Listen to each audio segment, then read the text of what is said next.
Fight Night memes, UFC 298. Let's start small. I wanted to take a look at here Merab. So Merab has had his victory over Henry Cejudo, and he's laying out a timeline of how he thinks that the division is going to play out. And he basically makes this math about everyone's going to dodge him for the title fight, which, you know, he's probably not wrong. I'm not gonna lie. My heart was with Cejudo. I wanted him to have his comeback, but my mind was like Merab was probably gonna win this fight, which is kind of how it played out. Let's go ahead and take a look at another clip here. I mean, you gotta admit, he's got some good comedic chops.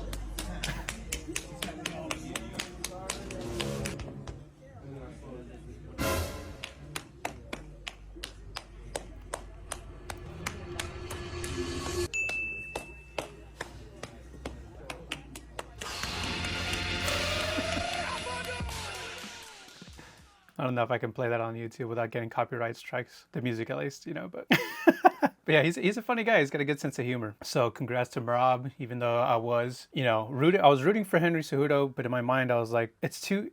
Bro, Cejudo, I think he's like 36 or 37. He's past his prime, you know what I'm saying? To compete at this level, you know, he could probably beat up a lot of other fighters, but to compete at this level, you can't. It's a young man's game. The tweet from Alredo: the single worst decision in UFC history was Henry Cejudo coming back from retirement just to ruin his legacy and getting retired again by Merab, UFC 298. Yeah, it's crazy because, you know, like, he really was, he did retire at the top of the hill, which is like, you probably as an athlete see the division after you leave it, and because of the competitor inside of you, you think, I can do that again. I can keep up with these guys. But it's just that, you know, father time defeats us all. This from Mac Malley MMA, Joe Rogan. Merab's cardio is insane. Is it genetic? Lifestyle? What the fuck? Merab? I don't know, man. I was banging 7-gram rocks and finishing them because that's how I roll. I have one speed. I have one gear. Go. I don't know, man. I was banging 7-gram rocks and finishing them because that's how I roll. I thought he was going to say something about Tiger Blood, but, you know, that was just as good. This one from Casual MMA Inc. A true hero. Merab Dvalishvili saves child from house fire. Oh, just that moment right there, what Merab did to Henry Cejudo by carrying him across the cage and slamming him down like that. Oof, that's such a... Oh, God, it stings. It wasn't even me in the cage, and I feel like I was the one who was personally affected by it. But, you know, good play to Merab. All right, so next up we got Paulo Costa versus Robert Whittaker. And this is before the fight, but Paulo Costa tweeted, the USADA is gone, but the secret juice remains intangible. And he posts him of his like perfect physique. Yeah, he does look like Rico. He looks like Rico from Starship Troopers, but a more tan and chiseled version. Secret juice. Oh, that's good.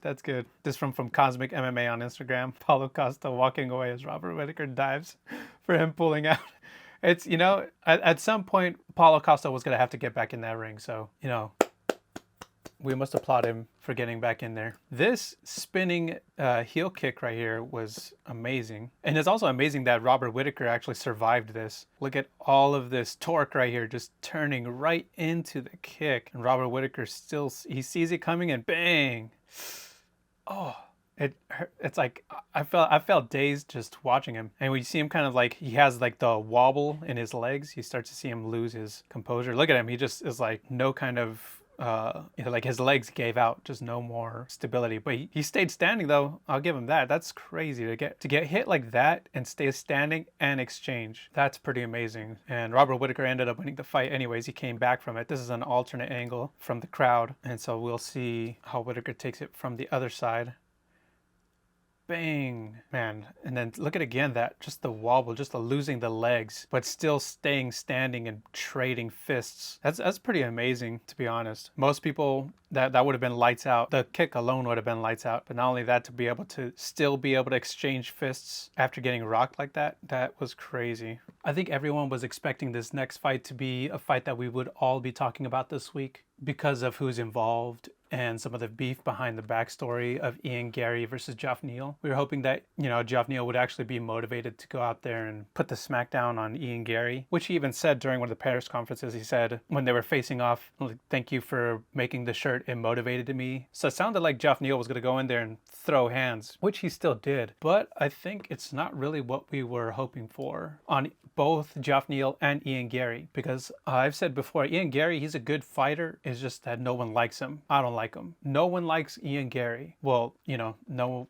regular people like Ian Garry. It's like a bunch of weird losers on Twitter that like Ian Garry, but that's about it. Other than that, though, they both didn't turn out. And the lead up had some good banter, like here's Geoff Neal here in a Power Ranger, the Black Power Ranger outfit. He said, "Here to save the world, hashtag Super Negro, UFC 298. But you didn't save us, Geoff Neal. We were like counting on you to really put the smackdown on Ian." And he lost. Well, he won. Ian won by decision, and a very boring decision at that. It's so funny how, like, at the press conference, Ian Garry, he just was like, people were just booing him. And he was like, "You guys are talking about me." Hold on, let me actually pull that up right here.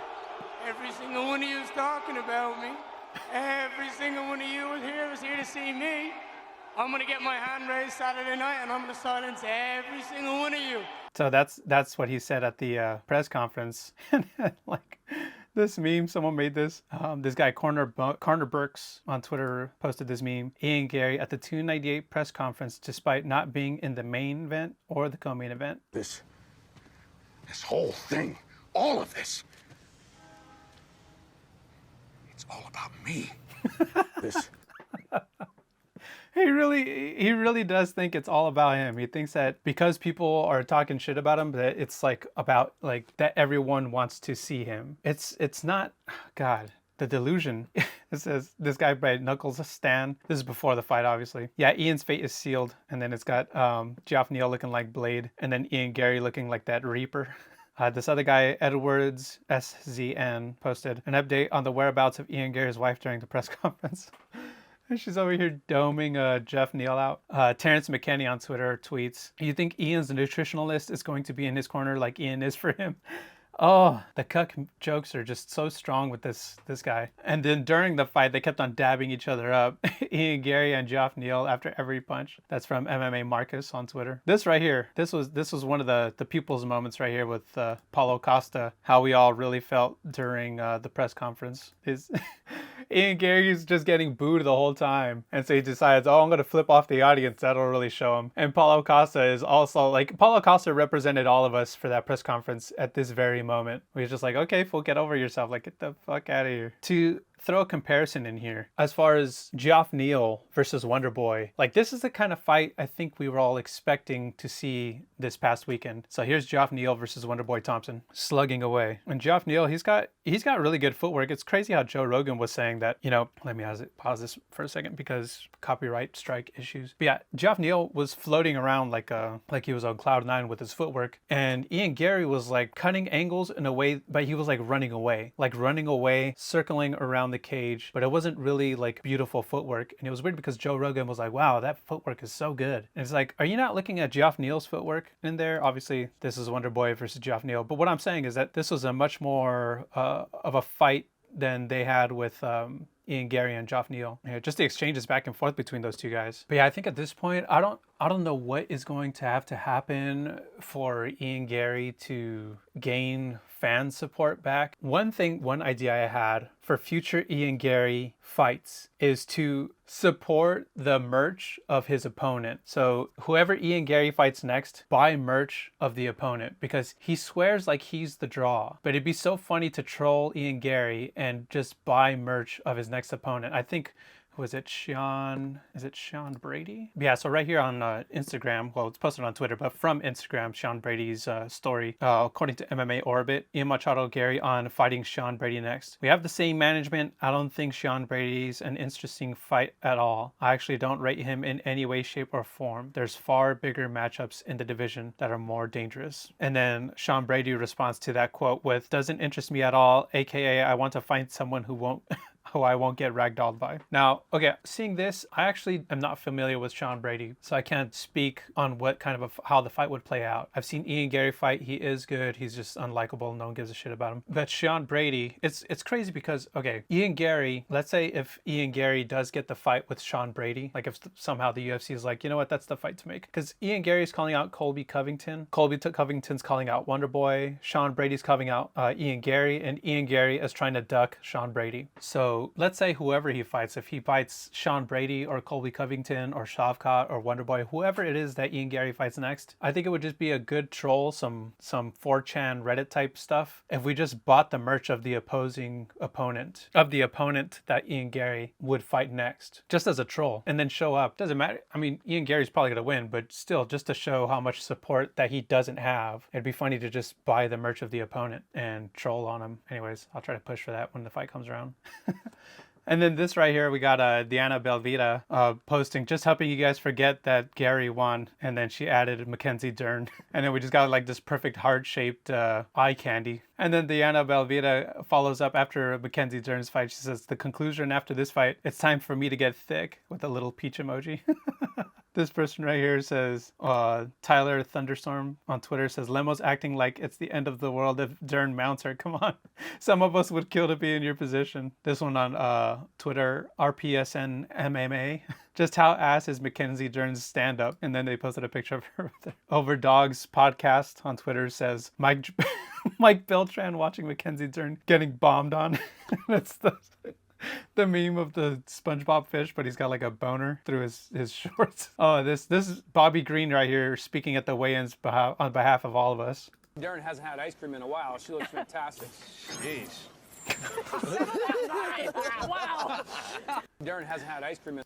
God. All right, so there's also this clip. I guess they posted it to their Instagram story. I don't know if it was Ian Garry or Layla Machado, but this is them after the fight. Poor D-Rod. Why is this guy? Why'd they put D-Rod? Why'd you put yourself in this situation, bro? Anyways, here from Guru the Musical on Twitter, Layla uploaded Ian Garry crying to her Insta. Every single thing they post is a PR disaster. Her conniving smile, checking to see if the camera is still rolling. You can kind of see at the moment where she does kind of like right here. She's like, her eye is closed this whole time. And then as it kind of zooms in, you can kind of see she like cracks it open for a moment. She sees the camera still rolling and then goes back to keeping her eye closed as if, you know, this is a super deep moment for them or something like that. In the fight, like I said, it was not a very competitive fight on both Geoff Neal and Ian Garry. They both just didn't turn up. This girl on Twitter, C. Christie with a bunch of Y's. Is she the Taylor Swift of the UFC? Yes. Yes, she's pretty. Yes, she's supportive, but there's something about her. And then here, Moss and Stitch. I get whore of Babylon succubus demon vibes from her. I don't know what it is. Just bad juju, I tell you. Okay, and that was a comment from two girls, because a lot of people on Twitter and Instagram and just on social media in general are saying that all of the haters are a bunch of misogynists. But it's like, these are two chicks talking about this, okay? And why do I say these are two chicks? I mean, let's just go take a look. So this is this girl, Christy. So yeah, that's one of them. This right here, 400 followers, probably most, blah, blah, blah. And then this girl, Gabby. That's her. So these are two chicks who also don't buy this succubus act from Layla Machado. This right here from Champ Faggy on Twitter. Ian Garry getting ready. His wife. Her ex-husband. Okay. But yeah, seriously, everything they do is so performative. It's like, it really is done for the gram. Like even this one, Ian Garry pulled out of his last fight because he got so stressed out by the fan backlash that he came down with the flu or pneumonia or some kind of phony illness. They had to stage this photo op of him being so sick that he couldn't fight. And it's like literally all this stuff was happening it was too coincidental that he happened to get sick at the same time that he was trying to talk shit to everybody and couldn't handle shit being talked back to him. And even in this clip right here from the MMA chick who writes, PSA, there's no saving Ian Garry. Sure, people are looking her up, but it's for all the wrong reasons. You know, man, your wife. My wife is more looked up than any fighter in this fight night. That's a fact. Layla would be a bigger draw than for sure. You put Layla on the card, she's a bigger draw than anybody else on this fight card. UFC 300 does need. They need a main event for 300. Did you want to fight? But anyways, yeah, so they put themselves so front and center. So for him to say, don't be talking about my wife, and it's like, dude, your wife puts herself in the spotlight. You're putting her in the spotlight. She inserts herself in everything. Like, it's one thing for a wife to be supportive of your career, your athletic career, and be there for you, to support you in your dreams. But it's another thing for her to insert herself as a personality in the sport. When she puts herself in the sport as a personality to be just as big as you, then yeah, she's become part of the sport. She's fair game. So all these people who are crying about misogyny or whatever, it's like, there's girls out here who don't like her. They can sniff it out. Girls have that built in biologically. They can smell it on each other when there's just something inauthentic. And so these girls are calling it out too. So the Aussies here, man, they got a good sense of humor. Ladies and gentlemen, it's Bobby and Volk fight day, time for war. It's that time they dressed up as a couple of wrestlers. That was pretty sick. Also here, if you haven't seen it, this is the old man Volk skit where people, Volk's got a good attitude about the sport. Whether you are annoyed with the MMA fans and their disappointment, obviously, if you're a fan of a fighter and they lose, you're going to hear it for, days and in the next fights coming up, whatever it is, why fans think they lost or they should have lost or should not have lost or whatever it is. The fans are going to throw a tantrum no matter what. There will be a number of fans that will. But the athletes themselves, like Volkanovski, he's a good sport about it. He can take an L and he can also take a joke and he could take criticism. Like they made this whole skit of him being an old man in the sport and he basically took it and ran with it. He's like, you know what? Okay, if I'm too old, let me go ahead and just run with it. From Con of Combat here on Twitter, Tony Soprano, alter ego achieved. It's this picture. Volky Soprano. And here from Corner Burks, Alexander Volkanovski after winning his Oscar for Best Short Film in 2024. This from Oscar Willis on Twitter. Paulo Costa, when he was waking up Alexander at the press conference, he says, main event's up next, Dad. Oh God. Hectic_1 on Twitter. When I started watching, there wasn't an Apex. They hit the road every weekend with good cards. Paulo Costa, sure, Grandpa, let's get you to bed. God, the memes are so good. It's like you gotta appreciate Volk for all these done for us. Oh my God, no. This one from Peter_is_art on Twitter. It's Ilia Topuria right after he knocked out Volk, but it's the old man Volk sleeping face. God, oh. That meme did not age well for him. Ilia Topuria definitely was pissing a lot of people off with his trash talk, but he backed it up. You have to give him his credit. He did back it up. One thing I will say too about Ilia Topuria, I did not remember that Ilia was this fighter from a certain fight that I had seen that I actually really remember. All right, so his fight with Ryan Hall. I remember watching this fight, but I didn't remember that it was Ilia Topuria. I just remember this happening to Ryan Hall because Ryan Hall kept on going for this. That was actually a pretty cool spinning kick. I don't even remember that. Wow, Ryan Hall. Why don't you do more striking, man? Why do you always have to do this annoying, it's so weird. I don't even know how to explain it. Anyways, okay, we watch here. So Ryan Hall starts to do this kind of berimbolo roll, trying to look for Topuria's heel. And he kept on doing this the whole fight. Not the whole fight, but he was doing this the majority of the fight. That spinning back kick he did was actually pretty awesome. And I suppose here they're going to show it again. So here he goes again. Ilia spins out of the way. Ryan Hall tries to recover from that berimbolo, that failed attempt at the berimbolo entry. Here it is again, tries to grab it. And the thing is too, that Ryan Hall did this in so many fights that it's one of those things where you can't do the same thing forever because people are going to study you and find a way around that technique. Here he is with the grip. He's got good grips. Well, he had good grips right there. And again here, trying to, again, look for that heel. And is this where he pays for it? Ilia Topuria stacking him. All right, it looks like it still goes on a little bit more. And you see right there is Ryan Hall can strike. It looked like he knows how to kick. He's got that spinning kick, shot for a leg kick. It looks like he knows how to strike. I don't know why he refuses to do anything or refuses to implement more of the striking game. Here he goes again, searching for that heel, puts himself in that position. And then here comes Ilia Topuria, ground and pound. I think that's where he got him right there. Is it still there? Oh, there it is. Starts to turn to his back. Ilia then starts to put the ground and pound. Dang, that's pretty good. But yeah, so Ilia Topuria, I remember watching this fight and just being so thankful that someone finally stopped Ryan Hall from doing this tactic over and over again. It's cool when it works the first time, but when it becomes the only thing you do, it's so annoying to watch. Anyways, yeah, so I have to give a shout out to Ilia Topuria for that specific performance because it was very, God, I just don't know how to explain it. People who watch this channel probably see me critique Jiu Jitsu a lot, and it's just because I love Jiu Jitsu. It's a fun sport to, participate in, but it's just that there's some tactics that are just so cheap in that sport. They've cheapened the sport with cheap tactics. This Jing, I don't even know how to say this guy's Twitter name. Whatever. If you could see it, go follow him. But he tweets, the old man Volk gimmick did not age well at all. And it's the Will Smith pain meme. Oh my God. Are you superstitious? Will it be Ann Still or Ann New at UFC 298? And here's Volk exchange with Ilia when he was posing with the belt. Yeah, take pictures now because you won't have it after. So. I'm going to have it after now. No, How are you? Good? Yeah, I think you feel good. Good. Really? No? Bro, how do you see me? Sharp? Yeah, fine. The man. Yeah, that was a pretty, you know, it was just banter. It's not like there was anything really personal going on there. McGregor Rousey 2 on Twitter here. Ilia Topuria should not be allowed to be that handsome and good at fighting. This is bullshit. And then under here, Dylan Mooser puts smoking hot girlfriend too. Yeah, his wife is beautiful. It's crazy. Good for him. Someone here posted of Volk at the press conference about your greatness is known.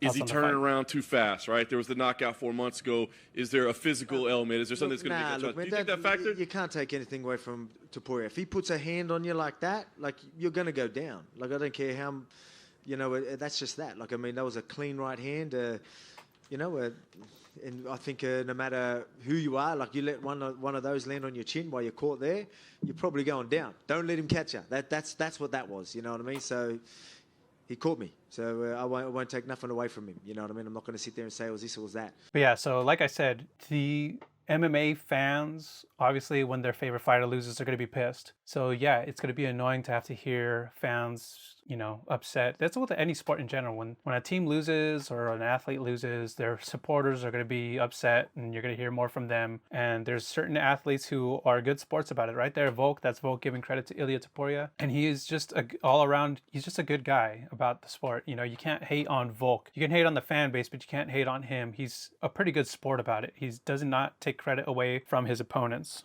This on Twitter from OOC MMA. Congrats to Topuria. I'm really happy for him. And it's like the Wojak meme, but he's really crying inside.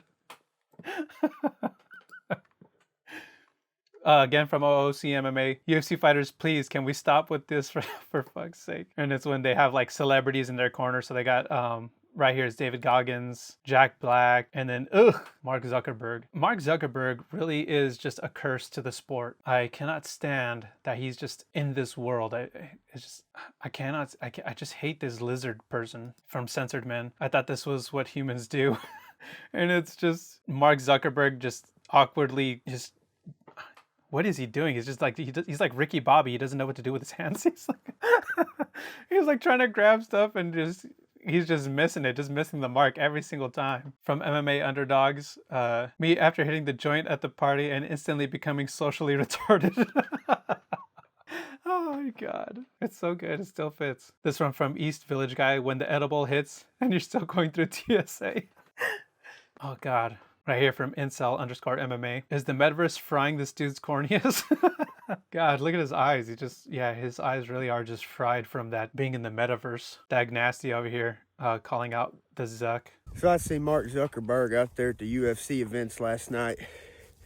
He's got all these UFC fighters handshaking, high-fiving. Woo, hey, Zuckerberg, good to see you. I tell you what, Zuckerberg, this right here, this is where you belong, buddy. Right there, you belong in that pen with those pigs, because you're just like a pig. You shit where you eat, buddy. I know, you censor posts. You help rig this election. Buddy, you will not go unpunished, I promise you.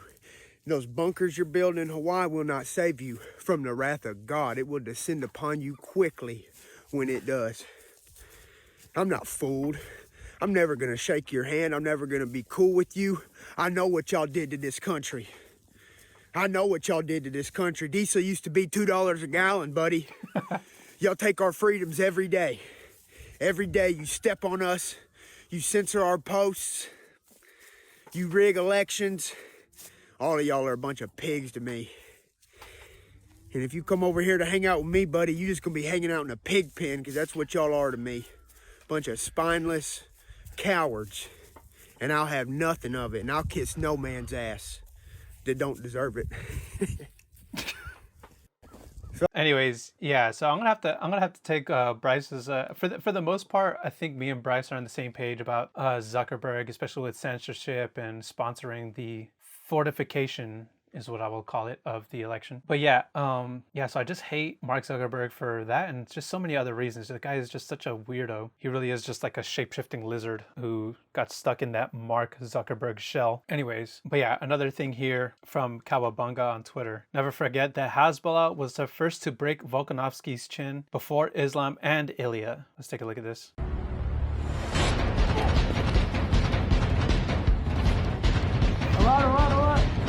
I was joking.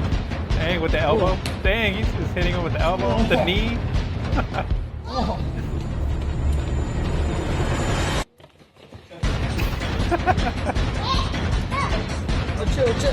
Bro, Hasbulla is undefeated.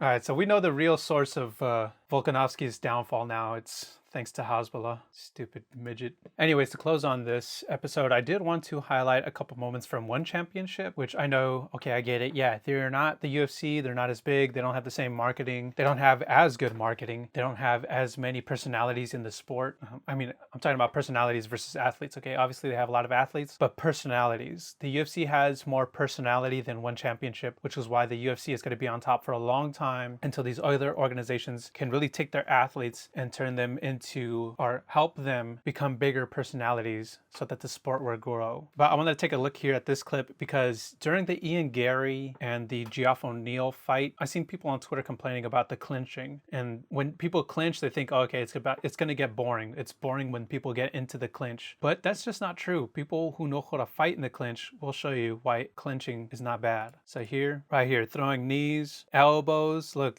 dang, look at this. She's just throwing ham. She's just going ham in that clinch right there. So it's possible to fight from the clinch. Also, when Demetrius Johnson fought Adriano, that third fight, it was a clinch battle. It was such beautiful techniques being fought inside of the clinch. Being able to fight in the clinch is actually a very incredible skill to have if you build that skill. You have to be able to fight in that clinch. Then we have Haggerty here versus Lobo. Just get a look, just take a look. One championship definitely has a lot of good, like probably much better strikers than the UFC. But it's also because they have fighters who it's like their primary focus is striking. So you'll see fighters just throwing, exchanging hands like, you know, like it's hardcore patty cake. Haggerty is just going in on this guy. And this is way more entertaining than slap. Like UFC doing a slap fight, the slap fighting thing is just so boring. It's like you're just watching two fools just slapping each other versus this, you got these high level strikers just throwing bombs. Anyways, okay guys, that is it for this episode. What did you think of the fight? Are you a Volk fan? Are you an Ilia fan? Who were you going for? How did the fights play out for you guys? Did you punch your TV like that guy on Twitter after Volk lost? A lot of the fights on this card, again, as a fan myself, I can understand why people get upset, but also